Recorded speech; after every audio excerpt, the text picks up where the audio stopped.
오늘 본문 1절을 보겠습니다. 범사에 기한이 있고 천하만사가 다 때가 있다. 이렇게 말씀하고 있어요. 여기 기한과 때라는 단어가 나옵니다. 기한은, 여기서 말하는 이 기한은 영어로 season입니다. season. 기한은 정해진 시간이죠. 자, 여러분, 우리 인생에 있어서의 기한은 무엇입니까? 우리가 태어나서 죽을 때까지가 기한입니다. 시즌이죠. 우리 인생의 시즌은 내가 태어나서 죽을 때까지가 인생의 시즌이에요. 이게 바로 기한입니다. 우리의 인생이죠. 그래서 성경에도 봅니다. 날 때가 있고 죽을 때가 있다. 라고 했죠. 날 때가 있고 죽을 때가 있다.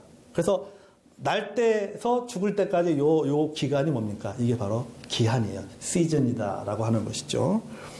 자, 또 이 때라는 말이 나오죠. 그 다음에 범사에 기한이 있고 천하만사가 다 때가 있느니라. 때는 히브리어로 에트라고 하는 단어입니다. 이 에트라고 하는 단어는 아나라고 하는 단어에서 나왔는데, 이 아나라는 이 단어가 동사인데 반응하다, 대답하다, 응답하다, 증가하다라는 뜻을 갖고 있습니다. 그래서 때라고 하는 것은 뭐냐면은 하나님께서 인간에게 반응하는 시간, 그게 때예요. 또 하나님께서 주신 시간에 대해서 인간이 반응하는 시간, 그게 뭡니까? 그게 바로 때예요. 다시 말해서 반응하는 때, 행동을 취하는 시간이 바로 그게 뭡니까? 때입니다.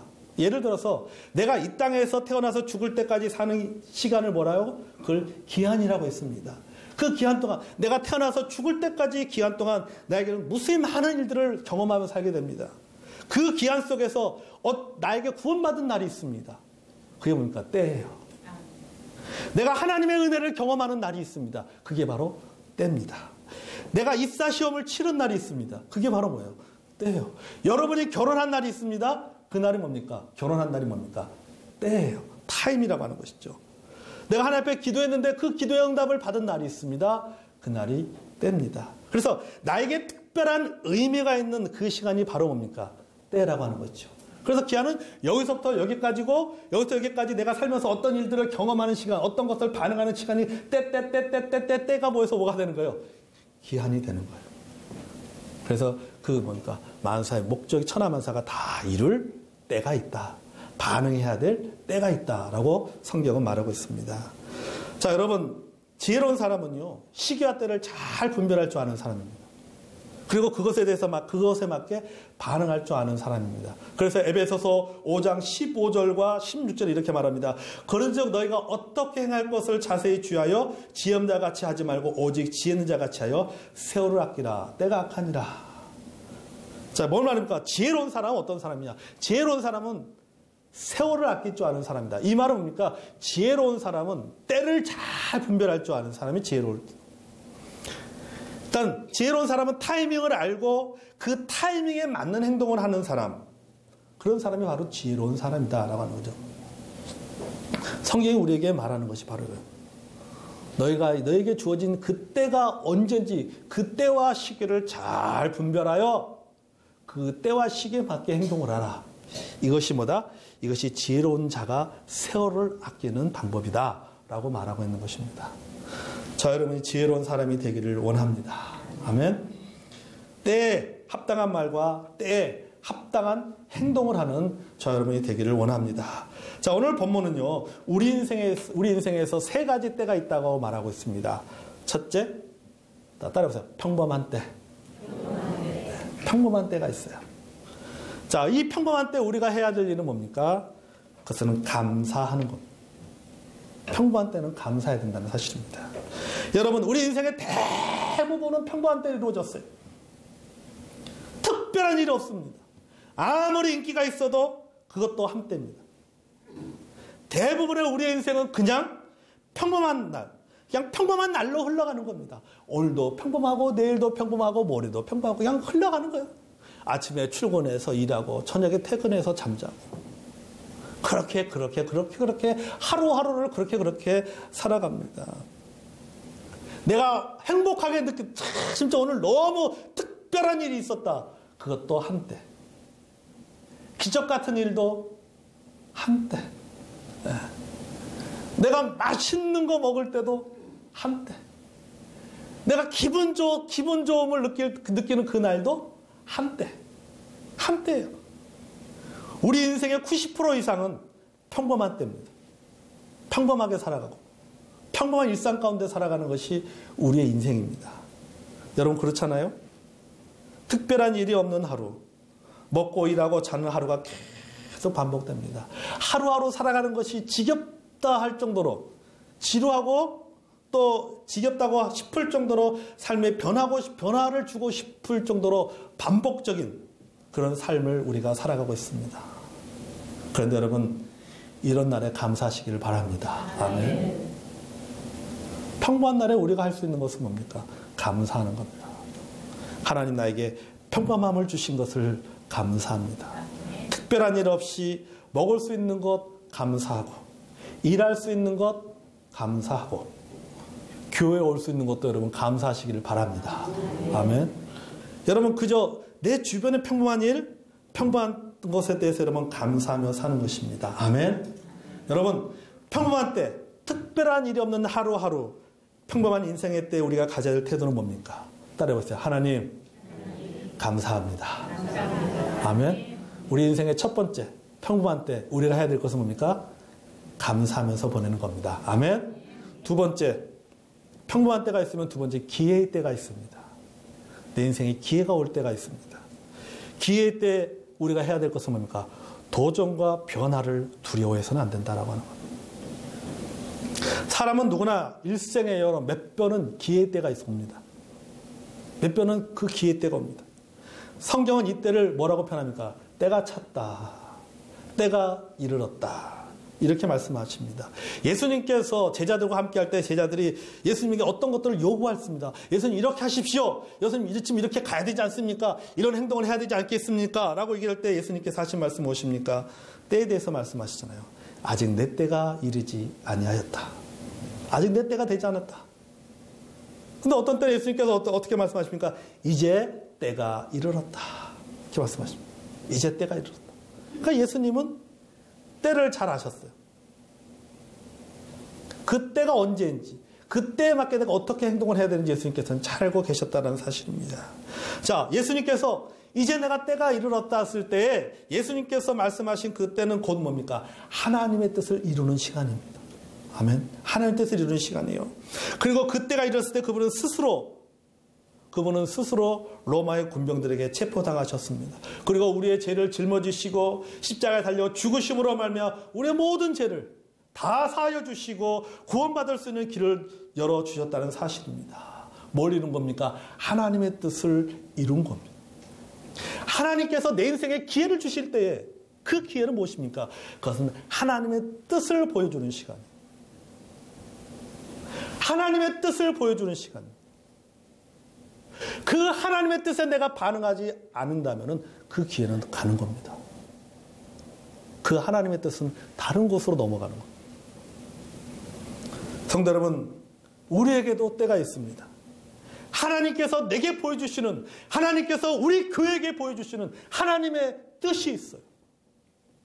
하나님의 기회가 있어요. 하나님의 뜻을 이뤄야 될 때가 있어요.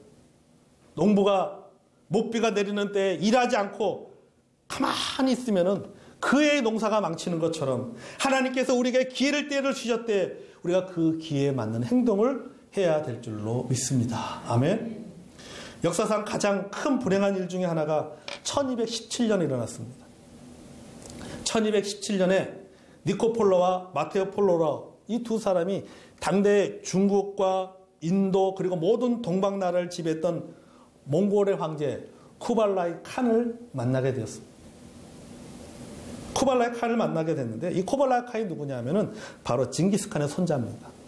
그리고 그들을 만났던 니코폴로와 마르테폴로가 누구냐면은 여러분 잘 아는 동방 견문록을 쓴 마르코 폴로의 아버지와 삼촌입니다. 그러니까 이 두 사람이 그 징기스칸의 손자인 쿠발라이 칸을 만났습니다. 칸은 황제란 뜻이죠. 칸이 황제란 뜻입니다. 만났습니다. 그 당시만 해도 몽골이 어마어마하잖아요. 그 아시아에서 유럽까지 진출해가지고 엄청난 큰 대륙을 다스리고 있었습니다. 쿠발라이 칸은 니콜과 마테오에게 그가 전하는 그 복음에 대해서 많은 관심을 갖게 됐어요. 쿠발라이 칸이. 그러면서 그가 이렇게 말합니다.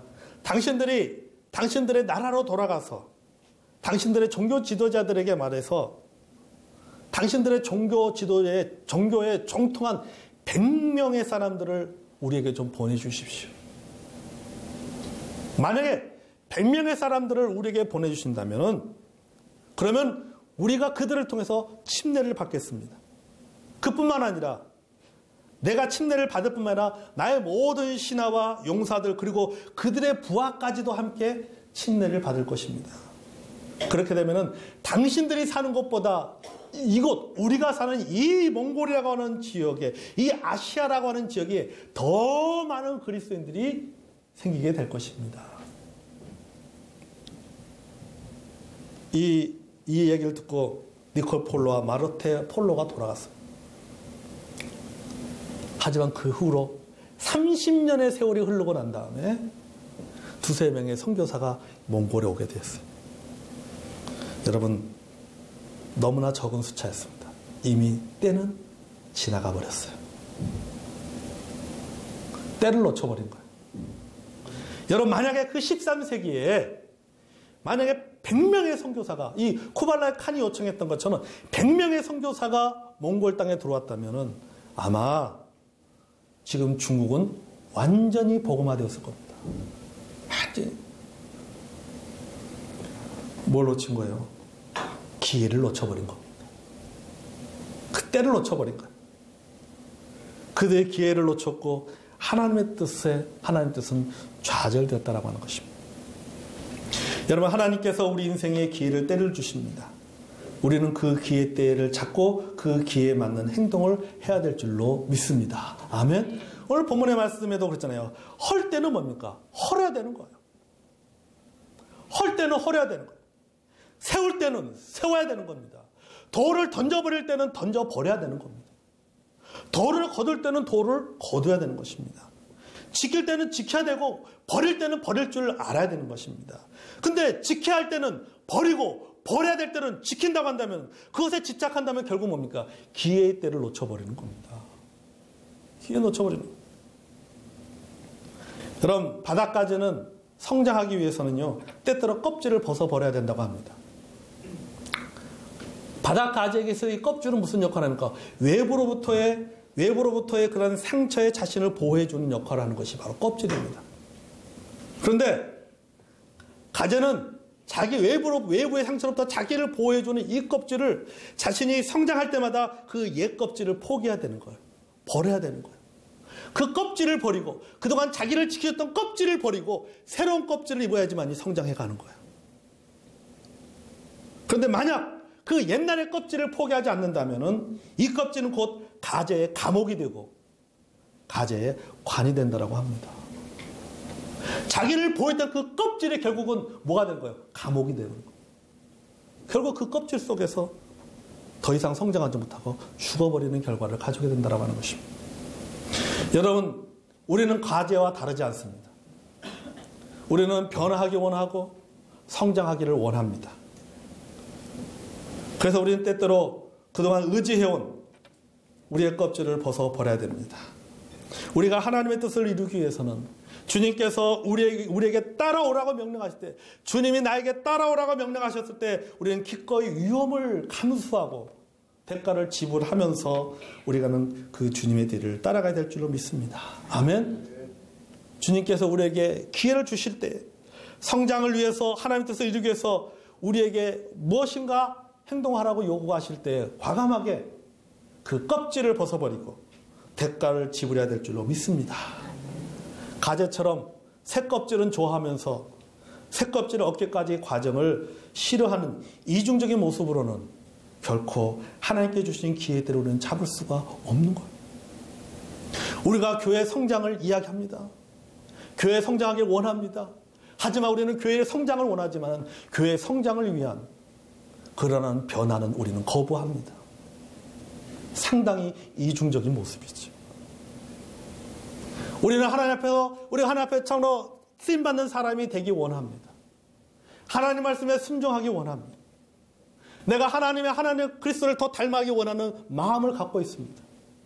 하지만 거기에 따른 헌신이나 순종은 하지 않습니다. 상당히 이중적인 모습이지요.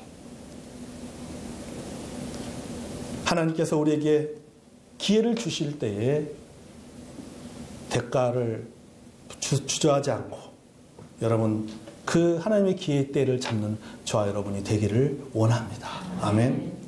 우리 인생에 평범한 때가 있으면 기회의 때도 있습니다. 그리고 셋째, 침묵해야 될 때가 있습니다. 자, 평범한 때가 있고 평범한 때는 뭐 해야 된다? 감사해야 된다. 하나님께서 우리에게 기회를 때를 주셔서 어떻습니까? 그 기회의 때에 맞게 도전해야 됩니다. 변해야 됩니다. 셋째, 침묵해야 될 때가 있습니다. 여러분, 침묵의 때는요. 침묵의 때는 안으로 깊어지는 때입니다. 내가 안으로 깊어지는 것. 영적 내공이 생기는 때입니다. 믿음이 다져지는 때입니다. 하지만 그 침묵의 때가요. 겉으로 보기에는요. 고난의 때처럼 보입니다. 고난의 시간처럼 보일 수 있어요. 하나님께서 아무런 역사도 일으키지 아니하시고 또 기도에도 아무런 응답이 없는 데처럼 보입니다. 어떻게 보면 무의미한 시간처럼 보일 수 있어요. 왜? 침묵하고 있으니까. 아무런 일도 일어나지 않고 있으니까. 하지만 성도 여러분, 하나님께서 쓰셨던 사람들을 보십시오. 모두가 다 예외 없이 침묵의 때를 보냈습니다. 그들에게는 침묵의 시간이 있었어요. 아브라함도 마찬가지입니다. 하나님께서 요셉의 인생에 13년 동안 침묵하셨어요. 그에게 꿈을 주시고 13년 동안 침묵하셨어요. 다윗이 왕으로 기름 부음 받았지만은 그는 도망자의 삶을 살았습니다. 어떤 시간을 보낸 거예요? 침묵의 때를 보낸 거예요. 여러분, 우리에게는 모두가 다 침묵의 때가 있고 광야의 때가 있습니다. 우리는 광야에 서 있고 하나님은 침묵하십니다. 때때로 살면서 참 그걸 경험할 때가 있습니다. 광야에 서 있는 것처럼 느껴집니다. 그런 광야에 서 있으면 하나님께서 그 광야에 서 있는 나를 보시고 내 삶을 인도해야 되는데 하나님은 나를 광야에 세워놓고 하나님은 침묵하십니다. 그럴 때 우리가 취할 수 있는 행동이 무엇입니까? 내가 광야에 서 있을 때, 내가는 광야에 서 있고 하나님은 침묵하실 때에 우리가 취할 수 있는 행동은 무엇입니까? 하나밖에 없어요. 기도하면서 기다리는 겁니다. 아멘. 그러니까 침묵의 때는 내가 해야 될 것은 뭡니까? 기도하는 것. 그 기다림의 때가 지루합니다. 힘든 시간이지만 그래도 기도해야 됩니다. 그래도 기다려야 돼요. 이런 시가 있습니다. 지난밤 강가에 봄비 내려 물이 불어나니 거대한 전함이 털처럼 가볍게 떠올랐네. 이전에 힘이 들여 옮기려고 애썼거늘. 여러분, 아무리 좋은 배가 있다 하더라도 물이 없으면 움직일 수가 없는 거예요. 그것을 사람이 들어가지고 옮기려고 해도 옮겨집니까? 우리가 할 수 있는 일은 뭡니까? 봄비가 내려서 강물이 불어나기를 기다리는 길밖에 없다라고 하는 겁니다. 여러분, 지금 우리가 처해 있는 현실이 힘들고 어려워서 마치 마른 강과 같을 수가 있습니다. 하지만 여러분, 때를 기다리며 어느 날 봄비가 내려서 강물에 물이 불어나고 배가 뜨게 될 줄로 믿습니다. 지금 자신의 강물이 좀 얇아서 큰 배를 띄울 수 없다고 여러분 한탄하지 마십시오. 내가 배를 띄우고 싶은데 왜 강이 말라서 배를 못 띄울 수 없는가? 여러분, 그거 한탄하지 마시기 바랍니다. 강물이 불어나기를 기다리는 것도 지혜예요. 물이 불어나기를 기다리는 것도 힘들지만 그 기다림의 시간이 사실 이게 쉬운 시간 아닙니다. 지루하고 힘든 시간입니다. 하지만 여러분, 기다리는 것도 지혜예요. 기다리는 것도. 자신의 강물이 언제 불어날지 알 수 없지만 때가 되면은 비는 오기 마련이고 비가 오면 강물은 불어나고 그때 큰 배를 띄우게 될 수 있는 것입니다. 그럼 지금 할 수 있는 일은 무엇인가? 그럼 지금 그 강이 말라버린 상태에서 내가 지금 할 수 있는 것은 무엇입니까? 그 때를 대비해서 뭐 하는 거예요? 배를 점검하는 일입니다. 배를 점검하는 거예요. 여러분, 강물이 말라서 배를 띄울 수가 없는 것은 나의 잘못이 아닙니다. 하지만은 물이 불어나서 배를 띄워야 되는데 배에 구멍이 났어요. 그건 누구의 잘못이에요? 나의 잘못이에요. 그건 나의 잘못이에요.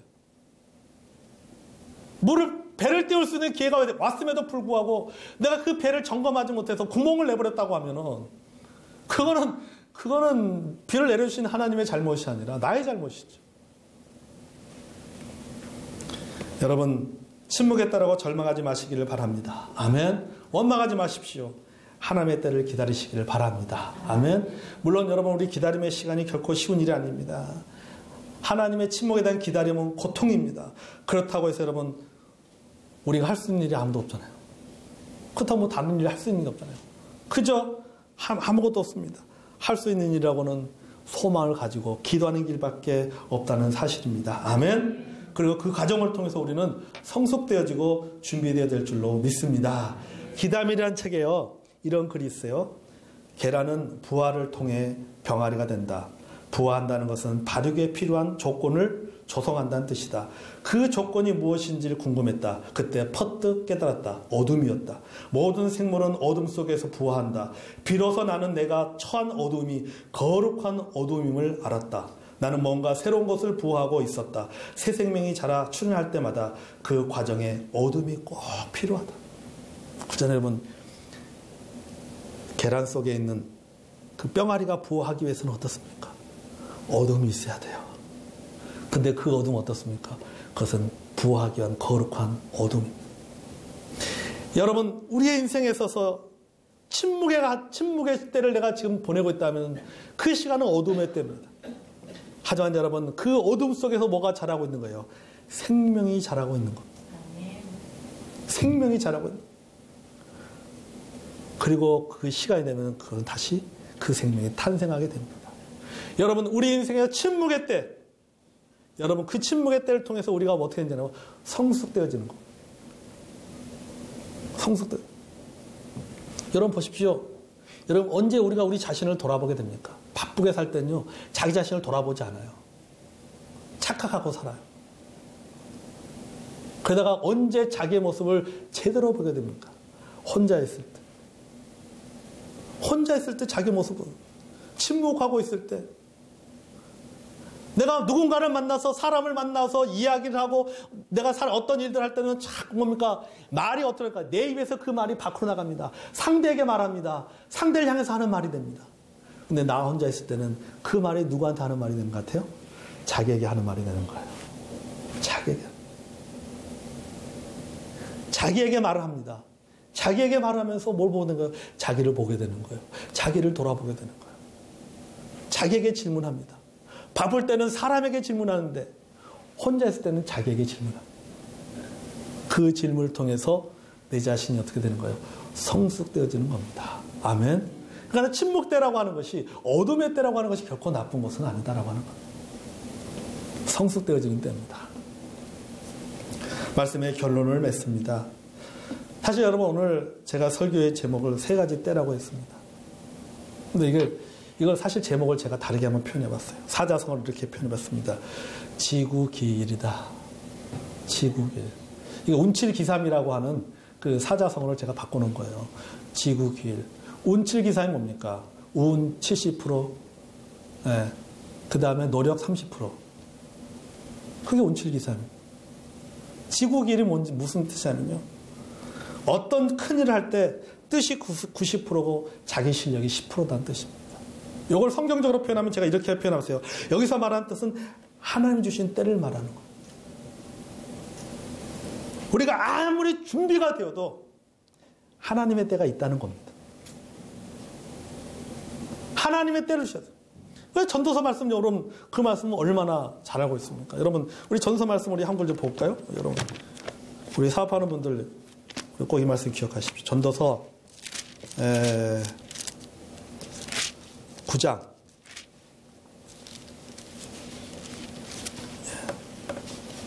11절 보세요. 저는요, 이 말씀을 참 많이 이렇게 늘 보면서 생각하게 됩니다. 자, 전도서 9장 11절 같이 한번 보겠습니다. 시작. 내가 다시 헤아려 보니 빠른 경주자리라고 선착하는 것이 아니며 용사들이라고 전쟁에 승리하는 것이 아니며 지혜자들이라고 음식을 먹는 것도 아니며 명철한 자들이라고 재물을 얻는 것도 아니며 지식들이라고 은총을 입는 것이 아니 이는 시기와 기회는 그들 모둠에게 임함이니라. 아멘. 자, 이 말이 뭡니까? 뭐예요? 시기가 맞아야 된다라고 하는 거죠. 용사라고 해서 전쟁에 승리하는 것이 아니다라는 겁니다. 승리할 가능성이 있죠. 승리할 많은 조건을 가지고 있지만 반드시 그렇다고 해서 그거 승리할 수 있는 것은 아니다라고 합니다. 뭐가 맞아야 돼요? 때가 맞아야 된다라고 하는 거예요. 때가 맞아요. 때가 맞지 않으면 안 된다는 겁니다. 때가 맞아요. 여러분, 아무리 돈을 많이 가지고 있다고 해서요, 사업이 돈으로만 됩니까? 뭐가 맞아야 돼요? 소위 말해서, 우리 사업하는 분들이 하는 말처럼 소위 운때라고 하는 것이 맞아야 되잖아요. 때가 맞아야 되는 거예요, 때가. 그 때를 누가 주시느냐? 하나님이 주십니다. 아멘. 하나님이 주십니다. 그러니까 내가 좀 부족해도, 내가 좀 없어도, 하나님께서 때를 주실 때에 그 때를 분별하고 그 때를 잡아서 그것을 기회로 만들어서 헐 때는 헐 줄 알고 세울 때는 세울 줄 알고 모을 때는 모을 줄 알고 버릴 때는 버릴 줄 알 때에 그때 어떤 일이 나는 겁니까? 하나님의 복이 임하게 될 줄로 믿습니다. 아멘. 여러분, 하나님의 때를 우리는 바꿀 수가 없습니다. 하지만 때에 맞는 행동은 우리의 몫이라는 사실을 기억하시기 바랍니다. 우리는 얼마든지 바꿀 수 있습니다. 때에 맞게 행동하는 것이 지혜로운 모습이라는 사실을 기억하십시오. 평범한 때 감사하시기를 바랍니다. 기회의 때 도전하시고 변화를 위한 대가 지불을 주저하지 마시기 바랍니다. 침묵의 때 기다리며 소망을 품고 기도하는 저 여러분이 되기를 원합니다.